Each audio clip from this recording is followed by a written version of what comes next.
তাহলে আমরা এর প্রমাণ আরো আগে দেখতে পাইতাম। আমরা এখন স্পষ্ট দেখতে পাচ্ছি যে আমাদের বাইকে হত্যার পেছনে আসলে এই রাষ্ট্রের গুরুত্বপূর্ণ অর্জনসমূহ জড়িত। এখানে আরো অনেক বড় বড় মহল জড়িত, কিন্তু তাদের বিষয়ে আমাদের ইন্টারিম এখনো চুপ করে রয়েছে। আজকে এখান থেকে ভগ্ন হৃদয়ে আজকে সংবাদ সম্মেলন থেকে শহীদ শরীফ ওসমান বিন হাদি তার সংগঠন জুলুয়েকের সংবাদ সম্মেলন থেকে আমরা আমাদের ভাই শহীদ শরীফ ওসমান বিন হাদি হত্যার বিচার দাবি করছি। প্রিয় সাংবাদিক বন্ধুগণ, আপনারা জানেন বিগত জুলাই গণঅভ্যুত্থানের মধ্য দিয়ে আমরা একটা দীর্ঘ ফেসিবাদের সময় পার করে এসেছি।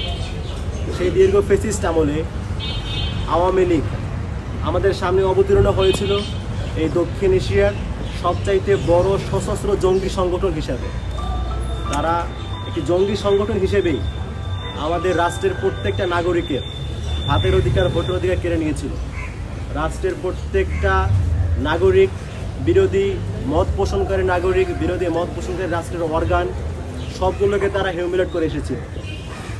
এখন কথা হচ্ছে, তারা যে আমাদের উপরে এই দীর্ঘ সমাজের অত্যাচার চালিয়ে এসেছে, এগুলোতে আসলে কারা সহযোগিতা করেছিল?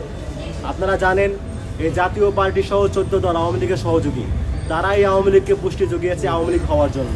তারাই আওয়ামী লীগকে পুষ্টি জুগিয়েছে একটি খুনি সশস্ত্র জঙ্গি সংগঠন হয়ে ওঠার জন্য। আপনারা দেখেছেন এই 14 দল জাতীয় পার্টি এরা কীভাবে বিগত যে প্রহসনের নির্বাচন 3টা সেগুলো তারা বৈদ্যুৎ উৎপাদন করেছে।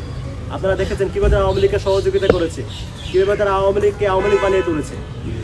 আজকে আমাদের দুঃখ লাগে, যেখানে এই ইন্টারিমের শুরুতেই উচিত ছিল আওয়ামী লীগের সাথে সাথে এই আওয়ামী লীগকে যারা আওয়ামী লীগ বানিয়েছে, আওয়ামী লীগের সহযোগী সংগঠন সমূহ, এদের বিরুদ্ধেও ব্যবস্থা নেয়া, কিন্তু তারা সেটা নেয় নাই।